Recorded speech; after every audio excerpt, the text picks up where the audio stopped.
played cricket mostly as a kid.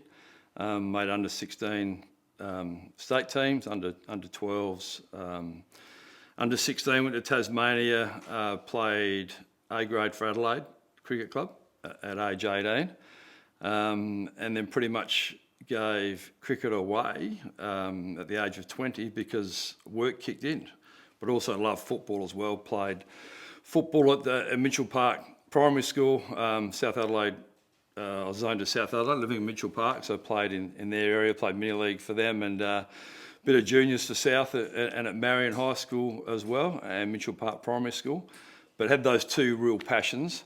But my own sporting career was pretty much put on hold at age 20 because I was obviously working in the media and working on weekends, and that combination didn't work too well. I came back and played cricket at the age of 24 for a year or two for Port Adelaide because I was working at the Messenger office down at Port Adelaide and could get to training at Alberton Oval, and then pulled the pin then. So, yeah, sort of put my own sporting career on the backboard for a media career.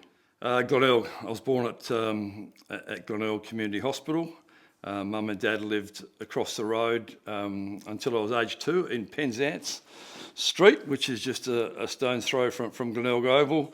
So I grew up barracking for the Tigers, and I remember going to, I think, my first game, because Dad worked at the Sunday Mail at the time, so he was working on weekends, so he couldn't take me to the footy, but I think I went to my first game in about 1972 at the age of 7.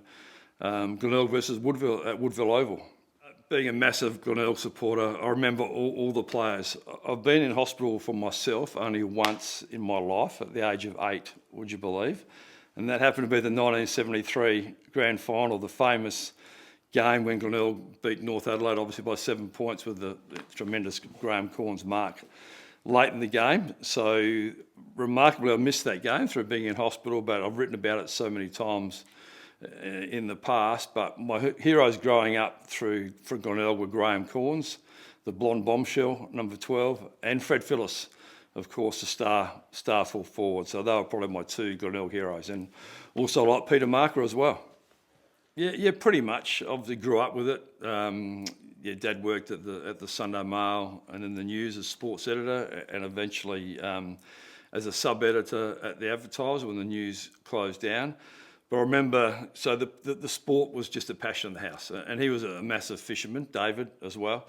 He wrote many fishing books, but as a young buck, I remember going into the office in the old news building near the Strathmore Hotel on West Terrace there, and walking into the newsroom, a couple of times a week when I would be able to go in there for a couple of hours, and sometimes even walk to a footy game at Adelaide Oval back then. But the room was just so full on noise. There was smoke everywhere. Everyone was smoking in those days. Typewriters.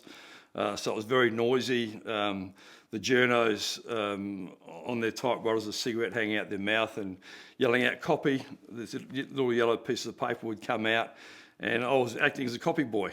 So I would run over, grab their copy, put it in a little metal chute, up it would go through the roof, end up in the print centre down below.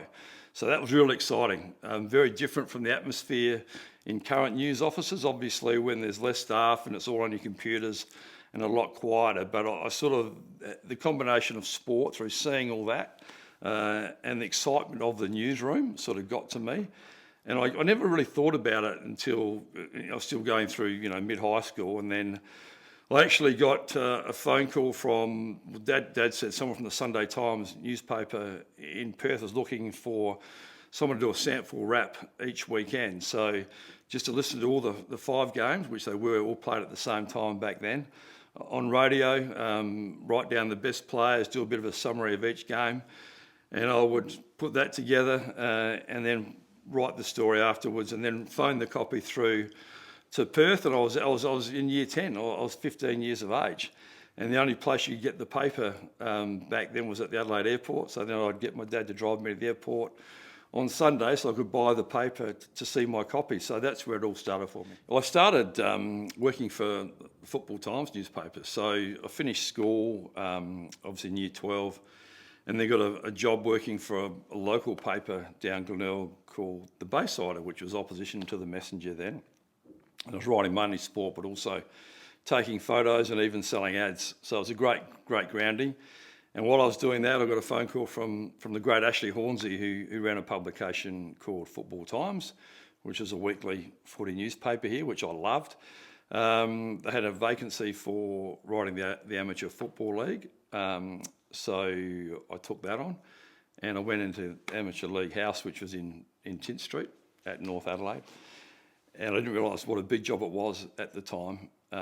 You were ringing, there were 7 grades, and I was ringing coaches from each game. So I'll be making those phone calls all day and then putting it together on the Tuesday. So that was my start, writing the Amateur Footy League, and then they asked me to write some sample. And then out of that, I got a phone call from the editor of Messenger Newspapers, Des Ryan, asking me to apply for a job with the Messenger, because I was actually going into that building on a Tuesday night and putting all the Football Times paper together as well. And next minute, within 18 months, I'm working at Messenger at the age of 20, and working at the Football Times as well, so writing general news and with them, and then the Footy Times 2 days a week. So I worked pretty hard during that period, and then got offered a job at the Sunday Mail originally, and then from there to the Tiser. And just in July this year, I just celebrated, for want of a better word, my 40th year with News Corp. Jeff Roach was my first editor when I moved to the Advertiser. He was a big influence, and Michelangelo Rucci, obviously. I knew Rucci, we're good mates from we worked together on the Footy Times, so I've known him since I was 18. So I probably worked more closely with him than anyone else through that period. But also Peter Cornwall, a great sample stalwart. I've written a lot of books with him, a couple of Glenelg Premiership yearbooks, and also the Glenelg Centenary book, which came out a couple of years ago, which is a fantastic publication. Also worked on the Saka history book with him, so he's been another good mate and a great influence. Ashley Hornsey, as I said, through the Footy Times era. Andrew Holman was one of my sports editors at the Advertiser as well. So you've had lots of good influences. Yeah, look, I did 5 years of general news when I was at Messenger, which is a great grounding, covering council meetings, which are very interesting. All the police news as well, and just getting really into the local community. So I tell young journos these days, if you want to have a passion for sport, if you can do some decent grounding with general news, it helps in so many other ways. So I did that 5 years of general, while I was still doing the Footy Times and sport on the side, being my real passion. But yeah, look, I love journalism, full stop, but sport is my main passion. So to be able to combine the two, I feel pretty privileged to have been able to do that. Well, the Sunday Mail, obviously, your biggest day of the week is a Saturday. So you just do your feature stories during the week, and then Saturday would obviously be sporting games. In the modern world now, we've got games Thursday and Friday night as well, so it's changed a bit. The Tiser, I remember rocking up because there's no online at that point. My first day about 9 a.m. in the morning, and the great Jeff Roach telling me that, don't come in till 11:30 because you're not going home until 9:30 at night, which was fine. So after that, it was pretty much I'd get in at 11 and leave about 9:30 at night, get home at 10. And I had young kids at the time, and I wanted to see them when I got home. So the routine of the family wasn't great because they'd go to bed late. So we've had sort of that situation in our lives with the deadlines. But that was pretty much it with Jeff. So obviously the TV reports would, go to air at 6 or 6:30. So you'd hold all your good stuff until after they'd had their news services. So that last 2 hour period was pretty busy as well. But these days with online, of course, you've got a 24 hour cycle deadline. So it's changed very much. Yeah, well, started with the typewriter, didn't it? Absolutely. And then I remember we took these little portable laptops to cover games at Footy Park. It was back then, and they were very slow. You could only basically see the one paragraph that you were writing before it disappeared. So it made it a lot more difficult. But these days, the technology is so much better. and so much faster. Everything's done via computer and online, but I'm still very much a notepad and pen man as well with all my notes, and I still get a little bit frustrated now when you're on the road with some young journos and they're asking, "Oh, have you got a pen?" So that's a bit frustrating, but just the changing world. Yeah, it's one of those combinations where there's certain assignments that the company wants you to do, and you have a roster, but you're also, being a journalist, you have to be very proactive and come up with your own story ideas 9 times out of 10. There's always breaking news, but generally you've always got to be thinking of what stories you can do, a combination of feature and news stories. But when you've got a good panel of sports writers, like we did back in the Michelangelo Rucci, Laurie McCauley, David Burtonshaw, Peter Cornwall days, that you'd have a roster each week too, and your job might be to cover the Crows this week, it might be to cover Port Adelaide this week, it might be the Sandfall, and if you're rostered on for that game during the week, you'd follow that team right the way through. You'd work your roster out at the start of the season and work from there. And obviously the Sandfall was the same situation as well. Before COVID, we would travel on the road for all AFL games. One person would go away, and you'd end up you'd get the red eye out and the red eye back next morning, so they weren't glamorous at all, but you'd end up doing 4 or 5 pages on each AFL game you'd covered. You'd do the coach interview, you'd do your match report, you'd do a player, the opposition coach, you'd do 5 things that mattered. It was very hectic. So, yeah, you'd go to the game, 2 hours early, cover the game, then go to the rooms, and interview as many people as you could, and then you'd probably get back to your hotel at 10 o'clock that night, and write a that was for the Sunday Mail, then write a repeat, changing the stories the following day for the Tigers, and then catch the next flight home. So very, very hectic. Well, there used to be a 10 o'clock deadline, and then there would be an 11:30 deadline, and then if it was a late game, like an 8:10 Crows or Port game on a Friday or Saturday night, the game would finish at 11, so you'd file a match report, then you'd go into the rooms and get the coaches, and they would put it further back until there'd be a midnight edition as well. So there was 3 rolling deadlines. So you're constantly feeding them. These days, and I heard the frustration again on the weekend, just listening to KG and Cornsy's Saturday morning program. Some of the public were ringing up saying certain matches have finished at 10 p.m. and it hadn't been in the paper. So that's the change in deadline. That would appear online, of course, but the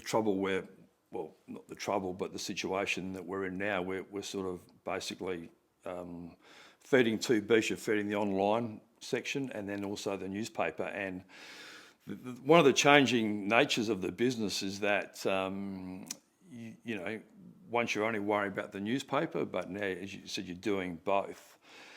But some of the public, the younger kids, only read what's online. They don't read the paper anywhere near as much as they used to. But the older generation still is very much into the newspaper. And then you get others that read both.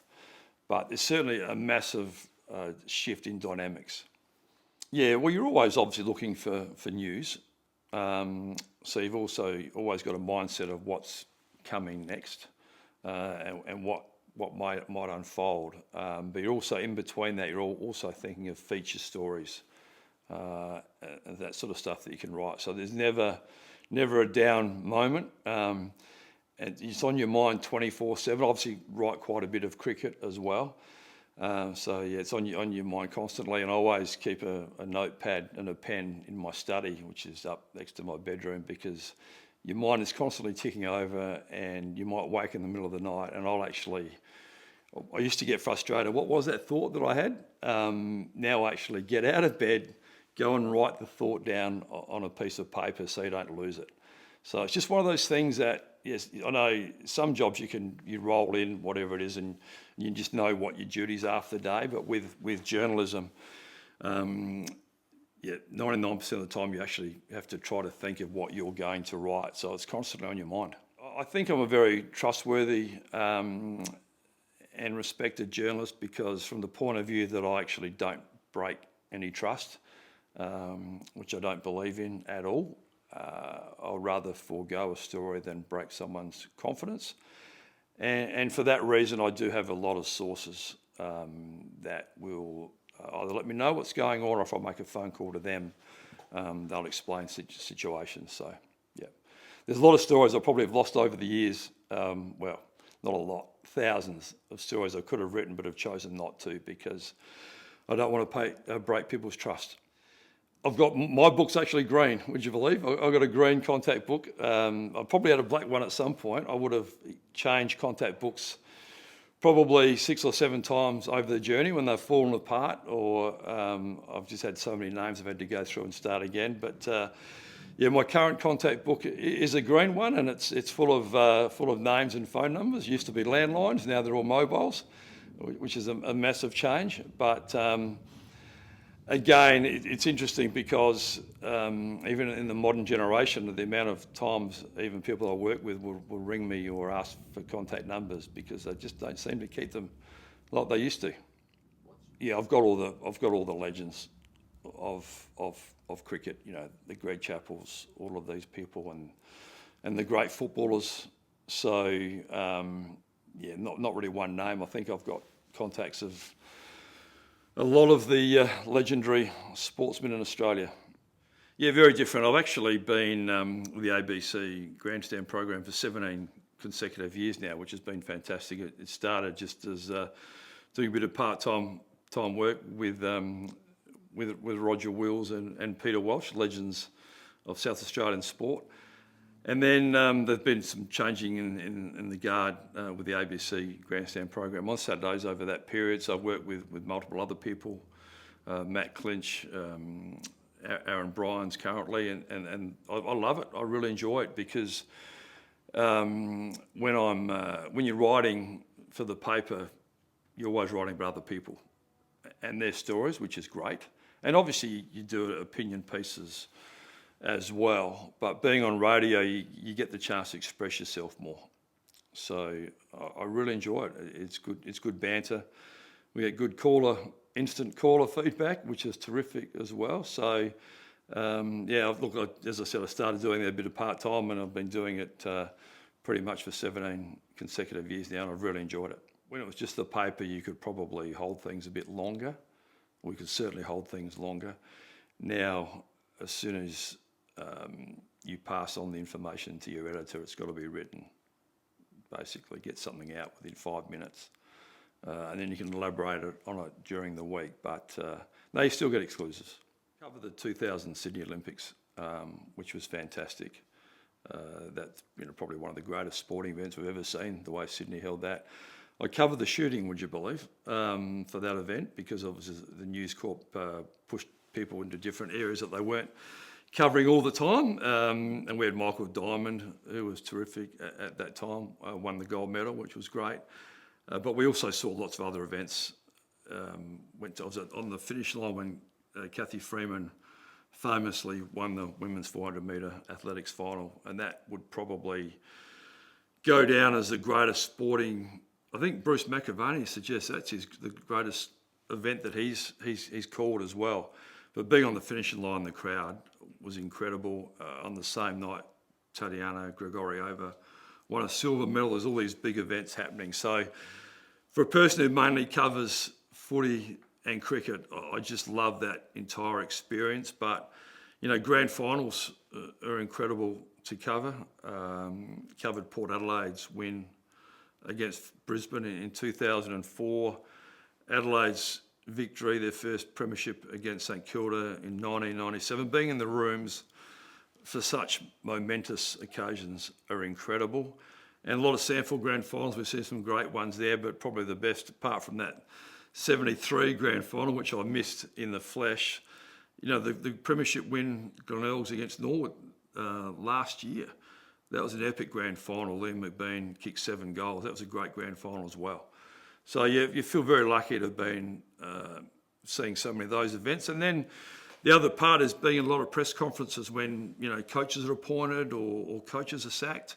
When Don Pike, Crows coach, lost his job a few years ago, that was pretty emotional. He was pretty much in tears. And then you cover retirement press conferences, Andrew McLeod, Tyson Edwards, these greats of the game.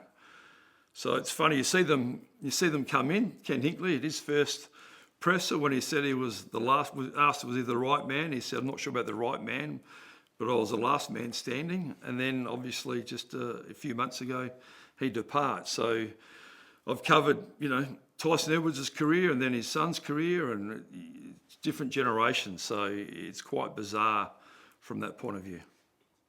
Yeah, well, you just have to balance it. Yeah, you just got to do both. The hours are long, no question about that. So I cover sample games every weekend, some AFL games and write AFL columns. So you just fit it all in. Back in the 15 years ago, cricket would go from October to start of April. Footy would go from start of April till end of September. But it's changed now. The AFL and football world's really tried to corner the market, much to cricket's frustration. It pretty much goes for 11 and a half months a year. They've manipulated the market. You've got the women's football on now. Then you've had the trade period. There's so much player movement and coaching movement. You've got the draft in the middle of November. Pre-season training will starts 6 weeks after AFL clubs finish. Trial matches start in January, February. It rolls on. They really, and you've got different drafts in the February now as well. So the AFL's manipulated the market. So the old footy cricket season doesn't quite exist. And I know that's the cricket's frustration, because it keeps creeping in, but it's all about marketing, isn't it? But yeah, the old two-season things change to a large degree. They creep over each other all the time. Well, over the years, I've covered lots of different sports.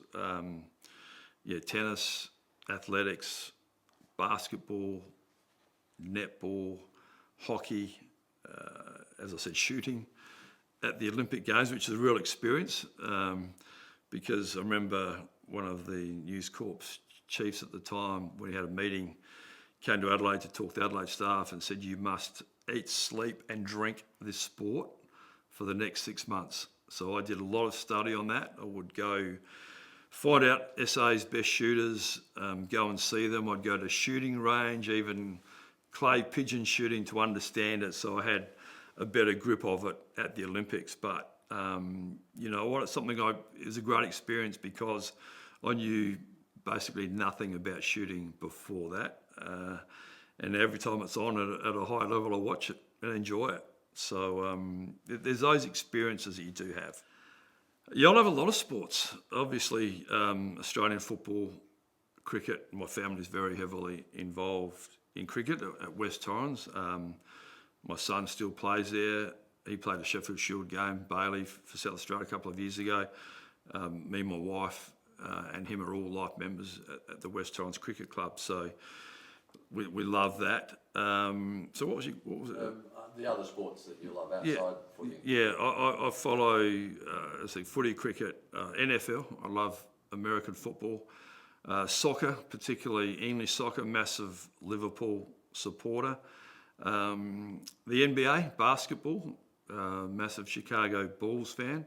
Michael Jordan was one of my heroes growing up, so much so that my firstborn son I named Jordan after him. So I really do follow sport internationally. Well, a number of teams, of course. Just started with the 12 in the VFL, and we're up to 18 or 19 with Tassie coming in 2028, and clearly they'll go to 20, just to have the no bye each week. But the rules have certainly changed, no question about that. There's less characters as well, because with all the media coverage these days, players can't say as much as they used to be able to say. Certainly the game is different on field from the perspective of the physical confrontation. There used to be so much more physicality. Now these days you touch someone, you get a 2-match penalty. So, and I think the crowds have changed too, certainly at AFL level, not so much at SANFL level where there's that real tribal feel, but at AFL level I feel like it is now more of an event for a lot of supporters. Whereas I grew up, you'd go because you had an incredible passion for your team and that tribalism, and you would know everybody on your team. These days, a lot of AFL fans, when I say a lot, of probably 30 to 40%, I'm sure, some of them don't even know their own players. I know this for a fact because I ask them. So it's become more of an event than just a pure sporting contest, which I find interesting, but the AFL loves it because they're getting record crowds every year.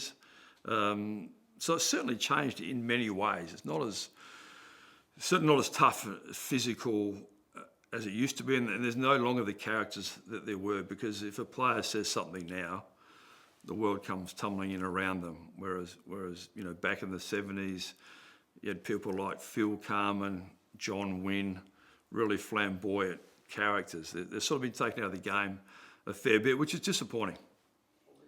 I love the SANFL with a real passion. It has that real community feel. I think everyone who goes to the SANFL is a true football supporter. I was talking to Martin Mattner, obviously this year's premiership winning Sturt coach, at a cricket game yesterday. He lives around close to West Torrens and came down to watch. And obviously he's very passionate about it as well. The problem is, one of the difficulties with it is it's such a high standard of football still. And the younger players are still trying to get an AFL gig. The other ones are playing because it's a high standard, and they also would love to win a premiership at that level. But the difficulty is the financial part of it. I wrote a story this year through the SANFL PA. The average player wage in the SANFL is $8 an hour now, if you incorporate all your training. And most of these blokes have full-time jobs. The difficulty is, and we're losing a lot of players for the 2026 season, who are in their mid to late 20s and could still play another 4 or 5 years of SANFL, but they're going to play country leagues because they're getting paid a lot more money there. Some of them $30,000 when they don't have to train. They get flown to the venue or they get paid for their transport, free accommodation. So the unfortunate part, we're losing a lot of really good players to country leagues for the financial aspect of it. So we'd love to increase the salary cap, but it's also got to be financially viable. Most of the clubs are doing pretty well. There's a couple that are struggling a little bit, and until they become more financially viable, the salary cap won't increase too much. So I'm a little bit troubled by the fact that you would like more money in the SANFL so we can keep our best players there. And that's an issue the SANFL's fighting at the moment. The AFL want a lot of things done their way, and they clearly put a bit of pressure on the local league with academies and the running of junior football and things like that, including the draft. I think the mid-season draft is terrible for the local competition. You can't deny the players wanting to play AFL, but Glenelg lost a couple of players this year. Oscar Adams and Harrison Ram in the mid-season draft, 2 tall key defenders, which pretty much killed their premiership hopes in the end. So I think the AFL's like a big brother to the comp, and they've got strong demands, which the SANFL sometimes fights, but eventually has to bow to a degree because of the financial impact. We need the AFL money at grassroots level. So it is a tough one. I would like to see the AFL invest a little bit more heavily in the local competition, because without strong state leagues, there's going to be a filter effect at the higher level. And I know it's a constant battle that the two leagues are fighting.